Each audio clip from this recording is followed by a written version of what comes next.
Hello everyone, here I Komal Sharma welcomes you all at your own Gargi classes, a place where you can easily get all the informations relevant to your competitive exams.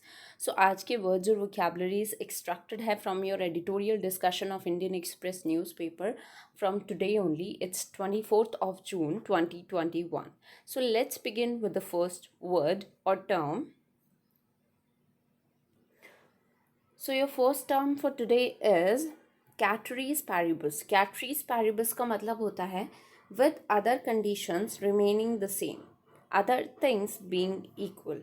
मतलब किसी भी condition में same रहना, equal रहना, right कोई changes ना लाना is what we call ceteris paribus. Next word is pare. Pare is a verb. पैर का मतलब होता है trim by cutting away its outer edges.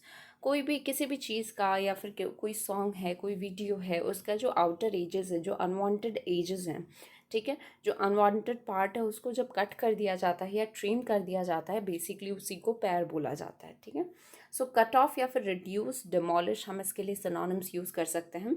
Antonyms are to expand और टू इंक्रीज. किसी भी चीज़ को एक्सपेंड करना, इंक्रीज करना, उसे बढ़ाना. So he pared has thumbnails with a knife. कि वो अपने थंबनेल्स को किससे कट कर रहा है, किससे ट्रिम कर रहा है, with a knife. So they we use the word pair.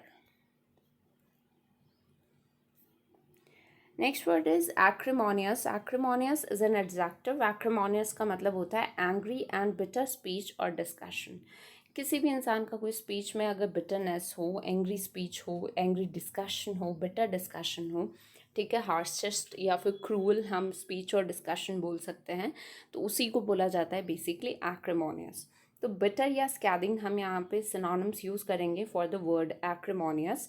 And happy and pleasant are the antonyms. So an acrimonious dispute about wages. Wages are basically salaries को बोला जाता है, जो लेबर क्लास को जो वेतन दिया जाता है, उसको लेके एक बहुत ही एंग्री डिस्प्यूट हो गया, एक बिटर डिस्प्यूट हो गया between the people.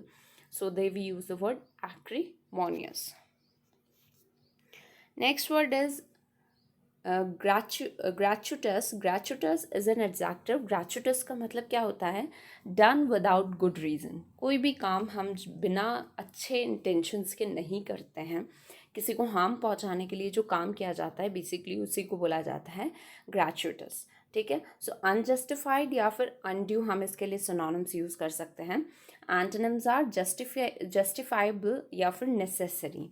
So ग्रेचुटस violence, कि जो वायलेंस था वो अच्छे रीज़न से क्रिएट नहीं किया गया था डेफिनेटली.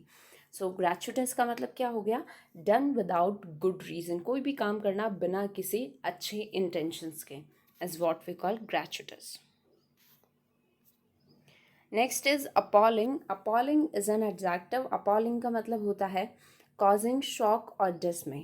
मतलब कोई भी ऐसी चीज़, कोई ऐसा पर्सन, कोई ऐसा इंसिडेंट, मोमेंट जिससे कि शॉक लगे हमें या फिर हम उससे निराश हो, दुखी हो, is what we call appalling. और वेरी बैड भी हम इसका मतलब निकाल सकते हैं. शॉकिंग या हॉरिफिक हम इसके लिए सिनोनिम्स यूज़ करेंगे. And the antonyms are admirable या फिर एक्सेलेंट. सॉरी, यहाँ पे थोड़ा जम्बल अप हो गया ये, ठीक है. सो एंटोनिम्स आर एडमिरेबल या फिर एक्सेलेंट. कोई भी चीज़ जिसकी तारीफ़ की जा सके, बहुत अच्छी हो, तो वो एंटोनिम्स हो जाएंगे ऑफ द वर्ड अपॉलिंग.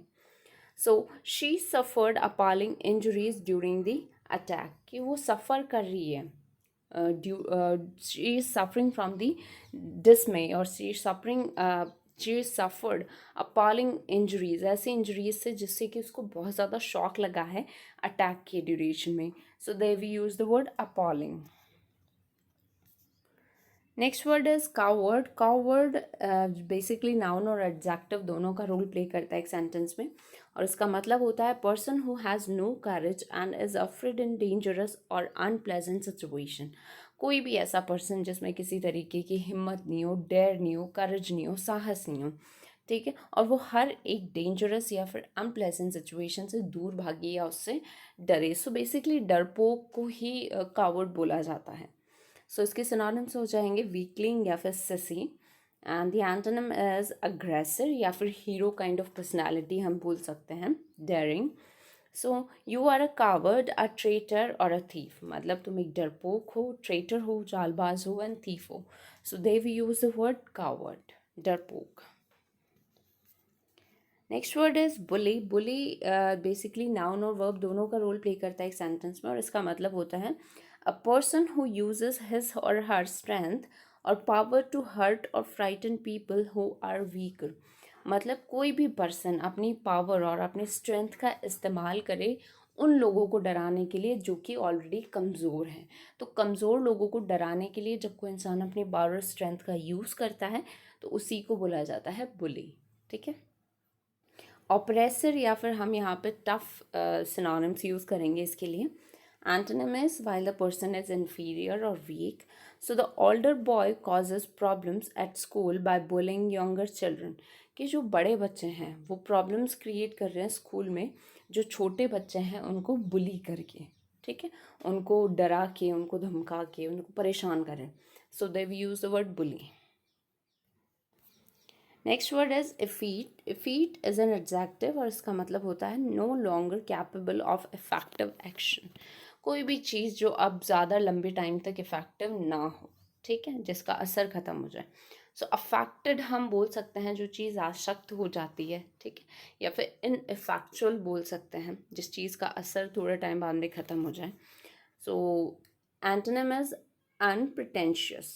ठीक है. जो चीज़ लॉन्ग लास्टिंग इफेक्टिव हो. So effete trendies from art college. ठीक है. आर्ट कॉलेज से जो ट्रेंडीज है those are effeting. So they we use the word effete. Next word is epitomize. Epitomize is verb. Epitomize का मतलब होता है बी अ परफेक्ट एग्जाम्पल हो ऑफ. किसी भी चीज़ का एक बिल्कुल सटीक एग्जाम्पल, बिल्कुल परफेक्ट क्लियर एग्जाम्पल ही एपिटोमाइज होता है. तो एम्पटी या फिर एग्जाम्पलीफाई हम यहाँ पे सिनोनिम्स यूज़ कर सकते हैं. Antonym is elaborate.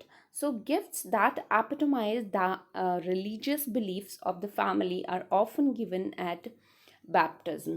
So वो gift जो कि example है, perfect example है religious beliefs का जो कि family को दिए गए थे at the time of baptism. So they will use the word epitomize. Perfect example.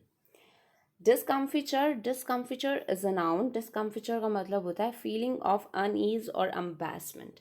जब आप अनईजी फील करते हो या शर्माते हो. ठीक है. अपने आप को इन्फीरियर फील करते हो, कॉन्फिडेंस नहीं होता है आप में. So they we use a word डिस्कम्फिचर.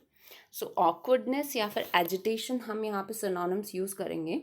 Antonyms are while you are in peace or you are boasted. So she turned away to hide her discomfiture. कि वो वहाँ से चली गई, मुड़ गई वहाँ से अपने जो awkwardness थी, अपना जो embarrassment था उसको छुपाने के लिए. So they we use the word discomfiture. Next word is Caprice. Caprice is a noun. Caprice का मतलब होता है sudden and unaccountable change of mood और बिहेवियर. किसी के इंसान के अगर मूड और बिहेवियर में ऑल ऑफ सडन चेंज आता है तो वहीं पे कैप्रिस वर्ड का यूज़ करता है. Sudden changes, unaccountable changes mood और बिहेवियर में. सो विम या फिर फ्रीक हम यहाँ पे सिनोनिम्स यूज़ कर सकते हैं. Antonym is while the persons personality is stable, stability. So his conduct was evidently regulated by strict principle and not by mere caprice. कि उसके जो कंडक्ट हैं वो एविडेंटली रेगुलेट किए जाते हैं बाय द स्ट्रिक्ट प्रिंसिपल. उसमें कोई लीनियंसी नहीं है. ठीक है. फ्लेक्सिबिलिटी नहीं है. So these are the words for today. Thank you so much. Stay continue with Gargi classes. और अगर आपको इस सेशन की PDF फाइल चाहिए तो आपको टेलीग्राम चैनल पर मिल जाएगी. लिंक डिस्क्रिप्शन बॉक्स में दे रखा है. Thank you so much.